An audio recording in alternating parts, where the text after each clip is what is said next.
All right, let's jump right into it. Today, in this explainer, we're looking at the Strait of Hormuz and a massive paradigm shift happening in global energy trade right now. We're going to map out how what started as a temporary military blockade is very quickly transforming into a permanent structural disruption of international oil and LNG trade routes. And honestly, the ripple effects this will have on the global economy are absolutely huge. Okay, let's dive into this with a direct look at what actually sparked this. Iran's parliament speaker recently came out and bluntly stated that reopening the strait just isn't possible right now due to ceasefire violations.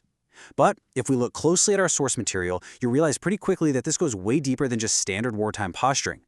Right now, Iran's parliament and their Supreme National Security Council are actively and jointly reviewing a plan to assert permanent sovereign control over the strait. So we're no longer just talking about some emergency stopgap measures, we're talking about a formal legislative process to make this control permanent. So what does this all mean? The fundamental question we have to ask ourselves here is this just a strategic bluff to gain some leverage at the negotiating table, or are we actually witnessing the birth of a new permanent reality? Based on the sources, this really looks like the precise moment where a tactical, short-term military move evolves into a massive strategic transformation. Because if Iran actually succeeds in institutionalizing this control, this temporary closure permanently restructures global maritime trade. To put that into perspective for you, analysts are saying this would literally be the most significant change to global shipping lanes since the Suez Canal was nationalized way back in 1956. Now, to understand how one single nation can exert that much control over the entire global economy, we have to talk geography. 21. That's the magic number. The Strait of Hormuz is only 21 nautical miles wide at its absolute narrowest point. But you know what? It gets even tighter than that. The actual shipping lanes that those massive skyscraper-sized supertankers have to navigate are just 2 miles wide in each direction, with a tiny 2-mile buffer zone in between. I mean, 2 miles. That is roughly the length of a single airport runway. With Iran controlling the entire northern shore and Oman on the south, this incredibly tight geographical bottleneck is exactly what makes the global energy market so incredibly vulnerable to disruption. Now, you might be wondering, isn't there international law for this? Well, historically, this narrow choke point has been governed by something called transit passage. Basically, under the UN Convention on the Law of the Sea, or UN CLOS, ships have the right to pass through international straits without interference. And surprisingly, Iran actually ratified UN CLOS back in 1996.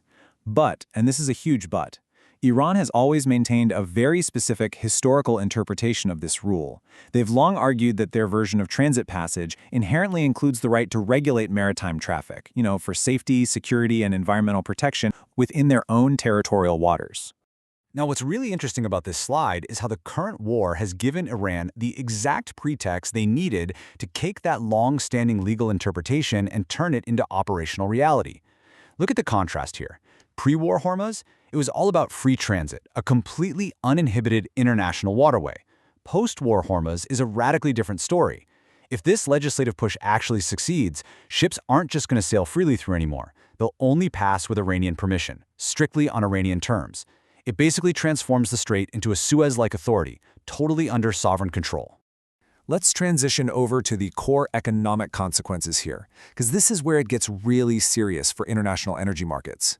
20%, a full 20% of the entire global oil supply flows directly through the Strait of Hormuz. That is 1 in every 5 barrels of oil used on Earth, forced right through those narrow 2-mile lanes we just talked about. And this is exactly why the structural shock matters so much.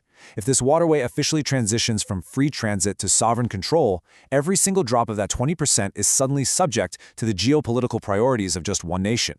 It completely upends decades of what we assumed was rock-solid global energy security. And this brilliantly illustrates how the energy shock compounds even further when we look beyond just oil. We are talking about 25 to 30% of the global liquefied natural gas, or LNG, supply transiting right through Hormuz. As the world has been shifting toward natural gas as a bridge fuel, LNG has basically become the backbone of global power generation, especially for major economies in Asia and Europe. So we aren't just talking about higher prices at the gas pump anymore. A permanent disruption here means fundamental instability for the actual power grids that heat our homes and keep industrial manufacturing running globally. That is an immense volume of critical gas trade now completely at the mercy of this one choke point. So when you add it all up, 20% of the world's oil and nearly 30% of its LNG, you arrive at a pretty staggering economic reality. hundreds of billions of dollars in annual energy trade are now effectively subject to a brand new sovereign authority. And this explains why global supply chains are sweating right now. The entire international energy market is built on predictability, right? You need reliable delivery of resources. But by institutionalizing control over Hormuz, that predictability is just erased. Energy importers now have to permanently bake in the risk of delays, political leverage, and huge structural friction into their absolute most vital supply routes. Let's look at what this actually means day to day for shipping companies and energy traders. This new operational reality basically comes down to three major hurdles.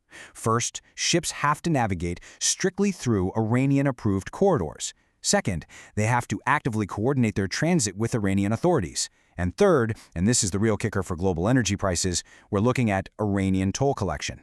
This effectively kills the long-standing global norm of free passage. Every single tanker carrying oil or LNG is going to face these new operational headaches and financial fees, and you better believe those costs are going to be passed right down the line through the global economy. So the crucial point is how the international community, and specifically the United States, actually responds to this massive paradigm shift. Based on the sources, it's basically an impossible choice.